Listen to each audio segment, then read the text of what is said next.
Blackstone presents Keeper of the Archives by Lynne Stringer. Read by Aven. To Jeanette and Adele, my fellow authors, supporters, and friends.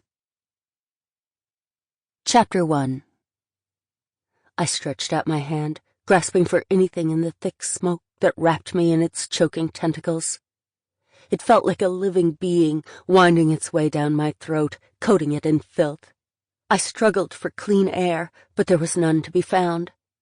Lenny quivered where he hung strapped to my back. Usually he was unfazed by anything. In his 2-year-old eyes, life was a perpetual game. He could always find something to amuse him, even amongst our scant belongings and dysfunctional family.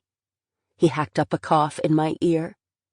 At least it told me he was alive. I could feel Jed's hands clinging to my shirt, felt it when he bumped against Lenny, desperate not to lose me in the darkness. He'd only turned 13 a few weeks earlier. We'd made as much of a fuss of him as we could, even managing to keep Dad away. It couldn't end like this for him. Was Mother still behind him?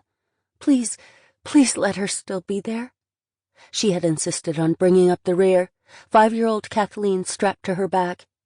Mother had always said I was as small as a bird and she wasn't much bigger than me.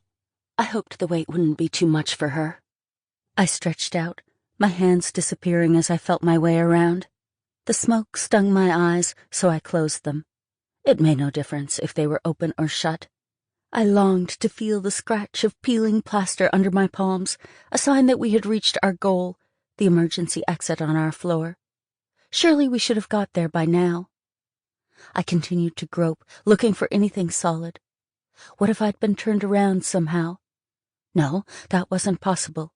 I would have bumped into Jed and Mother. I had to be going the right way. Where were the stairs? Why weren't they there?